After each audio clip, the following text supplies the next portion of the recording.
like a Hellcat.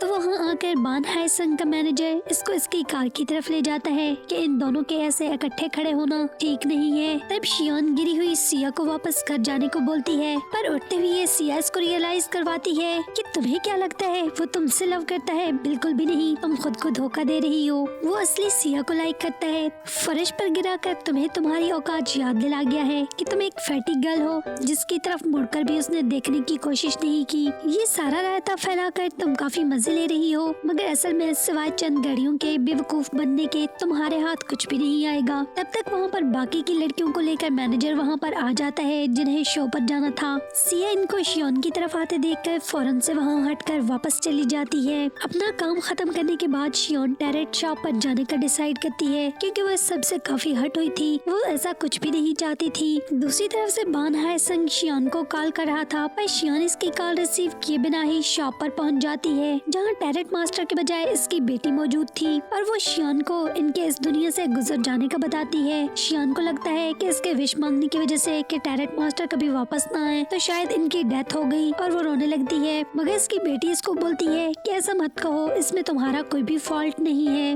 वो बोलती है कि मेरी मम्मा तो पहले से ही काफी बीमार थी। फिर वो शियोन से बोलती है कि मुझे लगा तुम इस सब को लेकर काफी एंजॉय कर रही होगी, मगर तुम तो बिल्कुल भी हैप्पी नहीं लग रही हो। इसकी बात सुनकर शियोन इससे पूछती है कि क्या वो दोबारा से अपनी बॉडी में स्विच कर सकती है टैरेट मास्टर के गुजर जाने के बाद भी। तो वो लड़की से बताती है कि हाँ क्यों नहीं, मगर ये सब कुछ पॉसिबल तभी है जब शियोन सच्चे दिल से ऐसा चाहेगी। अगर वो ये सब कुछ ऊपर ऊपर से करना चाहेगी और अंदर से इसके दिल में अभी भी सिया की तरह लाइफ बिताने की इच्छा हुई तो ऐसा कुछ भी नहीं कर पाएगी। फिर टैरेट मास्टर की बेटी शियोन को बताती है कि इससे अपनी विश को रिवर्स करने पर डबल कीमत चुकानी पड़ेगी और ये काफी हार्ड होगा क्योंकि इसके बाद इस नेकलेस की सारी पावर्स हमेशा हमेशा के लिए वैनिश हो जाएंगी। ये इसके लिए लास्ट चांस होगा और इससे दोबारा कोई ना कोई हर्ट भी होगा क्योंकि यहाँ दुनिया में हर काम की कीमत चुकानी पड़ती है। कोई भी चीज बगैर प्राइस के मुमकिन नहीं है। घर वापस आकर शियोन सिया के पास जाती है और पहले उससे प्रॉमिस लेती है कि मुझसे प्रॉमिस करो कि तुम मुझे मारोगी नहीं, तो मैं तुम्हें कुछ बताना चाहती हूँ। फिर वो सिया को सारा सच बता देती है कि कैसे उसने नेकलेस से अपनी कितनी विशेष को पूरा किया है और फिर सिया को बताती है कि पर टैरेट मास्टर की बेटी वापस लौट आई है और अब वो दोनों अपनी सोल को अपनी अपनी बॉडीज में शिफ्ट कर सकती हैं, मगर ये इनके पास लास्ट चांस होगा। जिसे सुनकर सिया तो बहुत ही खुश होती है और इससे खुशी में जब वो शियोन से उसका नेकलेस बाहर निकाल कर इसे दिखाने को बोलती है तो शियोन के बैग में तो नेकलेस इसके पास था ही नहीं। इसे ढूंढते हुए वो लोग टैरेट शॉप पर पहुंच जाती हैं जहां काफी सर्च करने के बाद इनको नेकलेस कहीं नहीं मिलता है। तो ये सब देखकर सिया काफी तप जाती है और दोबारा से शियोन से लड़ने लगती है कि उसने जानबूझकर नेकलेस को दूर फेंक दिया होगा ताकि वो पक्की पक्की सिया बनकर इसकी लाइफ गुजार सके। मगर शियोन भी इसे गुस्से से बोलती है कि इसे मजीद सिया बनकर जीने की कोई इच्छा नहीं है। इसे इसके जैसे घास फूस वाले खाने बिल्कुल भी अच्छे नहीं लगते हैं। इसे इसकी तरह ऊंची हील्स पहनना बिल्कुल भी पसंद नहीं है। इसके पाँव हार्ड होते हैं, न ही इसे सुबह सुबह उठकर अपने स्केड्यूल्स को फॉलो करना पसंद है। जब सिया सुनती है कि इसे ये लाइफ तो पसंद ही नहीं है, बस उसने तो ये सब कुछ बान हायसंग के लिए किया है, तो वह इसके साथ मिलकर दोबारा से नेकलेस को ढूंढने लगती है और अब की बार शियोन को वो नेकलेस विंडो में लटका हुआ मिल जाता है जिसे पाकर जैसे इन दोनों को सुकून सा मिल जाता है। तब तक वहाँ पर कुछ लोग शियोन को सिया समझकर इसके साथ सेल्फी लेने लगते हैं। खुद को इग्नोर होते देखकर सिया इन सबको पीछे करती शियोन को वहाँ से भगा कर ले जाती है। फिर जब वो दोनों उन सब से भागकर वापस घर जा रही होती हैं,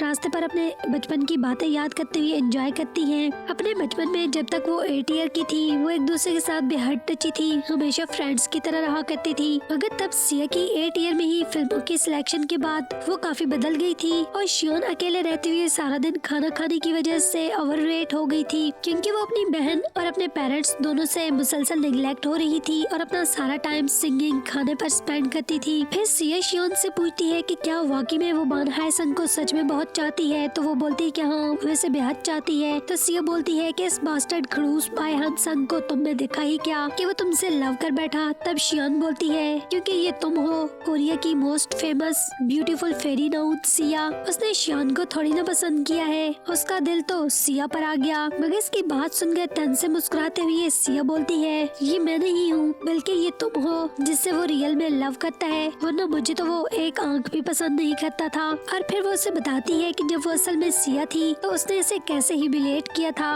मगर पूरी स्टोरी वो उसे फिर भी नहीं बताती है कि क्या हुआ था और क्यों हुआ था। और सिया मजीद बोलती है कि वो गधा मुझे बिल्कुल भी एक आंख भी नहीं भाता है। फिर ढेर सारी बातें करने के बाद शियान सिया से बोलती है कि कल रात मिलकर वो दोनों अपनी विश को पूरा कर लेंगी क्योंकि इसे भी कुछ फिनिश करना है। और सिया भी इसकी बात मान जाती है। फिर शियान लास्ट टाइम सिया की बॉडी में बान हाय संग को मिलने जाती है, जहाँ वो इससे बताता है कि वो दोबारा स्टेज पर जाने का वेट कर रहा है। तब वो सिया के साथ जाकर इस सॉन्ग को लाइव परफॉर्म करेगा और सबको ऑफिशियली इनके रिलेशनशिप और डेट का भी अनाउंस करेगा। जिसे सुनकर शियान उसे कोई भी रिस्पॉन्स देने के बजाय बान हाय संग को इसे हक करने को बोलती है और दिल में कहती है कि कौन सा, तब तक मैं वहाँ पर होंगी और अगर तुमने सबके सामने अनाउंस कर भी दिया तो मुझे तो इससे कुछ भी फर्क नहीं पड़ेगा क्योंकि वो मैं नहीं बल्कि सिया होगी। फिर बान हाय संग को हक करते हुए शियान से बोलती है कि क्या तुम मुझे ऐसे ही लव करते रहोगे, मानो कि अगर मैं कभी चेंज भी हो जाती हूँ, आई मीन कि कल को मेरा बिहेवियर तुमसे चेंज हो जाता है तो फिर बान हाय संग बोलता है कि कुछ भी हो जाए मैं प्रॉमिस करता हूँ कि मैं तुमसे हमेशा ऐसे ही लव करता रहूंगा। इसकी बात सुन शियान दिल में बोलती है कि काश ऐसा ही हो, मेरे दोबारा से अपनी बॉडी में स्विच करने के बाद भी तुम मुझे पहचान पाओ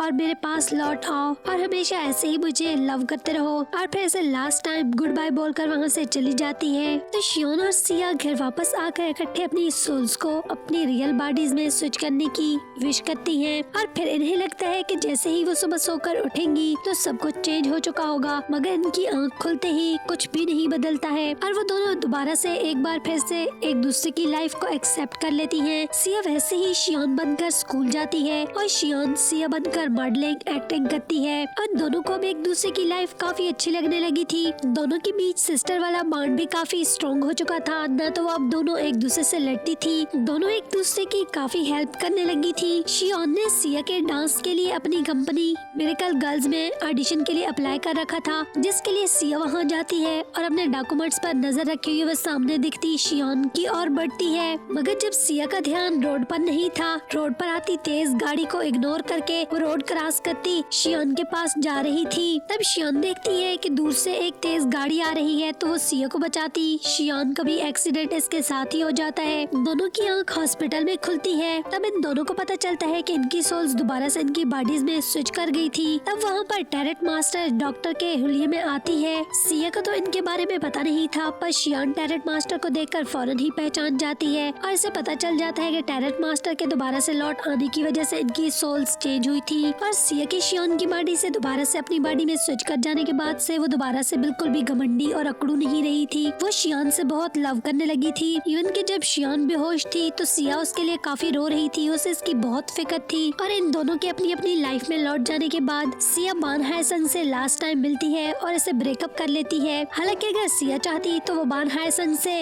इस रिलेशनशिप को कंटिन्यू कर सकती थी, मगर जब से सिया को पता चला था कि शियान बान हाय संग को बहुत प्यार करती है तो उसने जानबूझकर बान हाय संग से ब्रेकअप कर लिया कि वो नहीं चाहती कि उनके रिलेशनशिप की खबरें बाहर आएं और उसे अपने कमर्शियल्स और प्रोजेक्ट्स को लूज करना पड़े। बान हाय संग को दोबारा से सिया का वही पहले वाला रूड बिहेवियर देखकर काफी हैरानी होती है, मगर वो इसे एक्सेप्ट कर लेता है कि कोई बात नहीं, सिया ने इसको वाकई में छोड़ दिया है। फिर दिखाया जाता है कि शियान की ग्रेजुएशन कंप्लीट हो चुकी थी। शियान अपनी ग्रेजुएशन कंप्लीट होने के बाद दोबारा से अपने सेक्सी डिवा शो को शुरू कर चुकी थी, मगर उसने अभी तक अपना फेस अपने फैंस के सामने रिवील नहीं किया था। और अपने पहले शो को करते हुए वो दिल में सोचती है कि काश दूसरी तरफ इसका ये शो बान हाय संग भी सुन रहा हो। और सिया से ब्रेकअप हो जाने के बाद दुखी बान हाय संग इसके शो को दूसरी तरफ वाकई में सुन रहा था। और शियान के दोबारा से सेक्सी डिवा पर लौट आने पर वो काफी हैप्पी होता है। तभी अपने पास पड़ी हुई एक बुक जिस पर उसने अपने न्यू सॉन्ग का थीम लिखना था, शियान के शो को सुनते ही वो इस पर लिखता है कि हम दोनों, मतलब कि अब से उसके न्यू सॉन्ग का थीम हम दोनों था।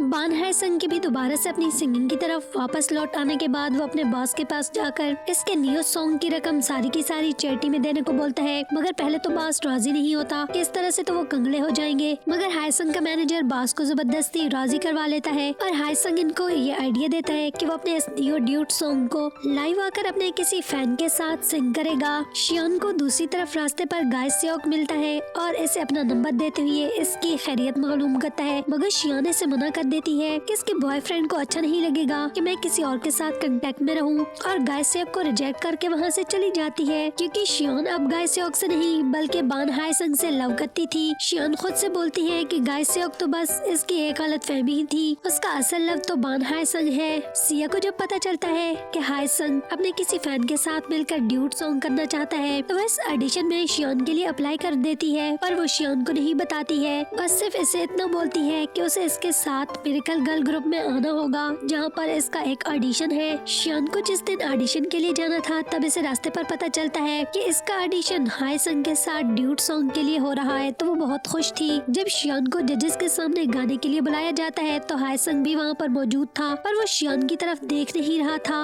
और शियान खुद से बोलती है कि आज वो अपना कॉन्फिडेंस बिल्कुल भी लूज नहीं करेगी और बहुत अच्छे से गाएगी, अपना बिल्कुल 100% देगी। जब इसे लगता है कि हाय संग इसकी तरफ नहीं देख रहा है तब वो सिया की बाड़ी में होते वक्त जब उसने हाय संग के साथ मिलकर इनका ड्यूट सॉन्ग गाया था तो उसको याद करते हुए दोबारा से सिंग करती है और हाय संग की तरफ देखकर बोलती है कि देखो मैं आ गई हूँ, मैं देखती हूँ कि क्या तुम मुझे पहचान पाते हो या नहीं। फिर जैसे ही वो सॉन्ग सिंग करती है तो उसकी वॉइस सुनकर हाय संग अपना सर उठाकर ऊपर देखता है। उसे शियोन की वॉइस काफी पसंद आई थी। वो शियोन की तरफ देखते हुए बोलता है कि बस मुझे जिसका वेट था वो आ चुकी है। और इसके बाद लास्ट पर हाय संग और शियोन इकट्ठे मिलकर ड्यूट सॉन्ग को लाइव शो पर परफॉर्म करते हैं। वो दोनों एक दूसरे के साथ काफी हैप्पी लग रहे थे, तो यहीं पर इस ड्रामे का हैप्पी एंड हो जाता है, यानी कि ट्रू लव रियल में मिल गए थे। शियोन और हाय संग जो कि एक दूसरे को जाने बगैर ही एक दूसरे से पहले से लव करते थे, इन दोनों ने एक दूसरे को पहचान लिया था और हाय संग ने शियोन को एक्सेप्ट कर लिया था। तभी तो वो शियोन के साथ ड्यूट सॉन्ग परफॉर्म कर रहा था और काफी खुश भी था, और शियोन भी काफी खुश थी कि उसने हाय संग को पा लिया है। अगर वीडियो पसंद आई है तो वीडियो को लाइक और शेयर कर देना, और हाँ कमेंट में जरूर बताना कि आपको मेरी एक्सप्लेनेशन कैसी लगती है। अगर अभी तक आप लोगों ने मेरे चैनल को सब्सक्राइब नहीं किया है मजीद वीडियोस के लिए तो सब्सक्राइब के बटन को दबाकर साथ दिए गए बेल आइकन को भी प्रेस कर देना और ऑल के ऑप्शन को जरूर सिलेक्ट करना, जिससे होगा ये कि आपको मेरी वीडियोस के सभी नोटिफिकेशंस जल्द से जल्द मिल पाएंगे और आप लोग मेरी सारी वीडियोस को टाइमली देख पाएंगे। तो आज के लिए बस इतना ही था, फिर बहुत जल्द मिलेंगे। Thanks for watching guys.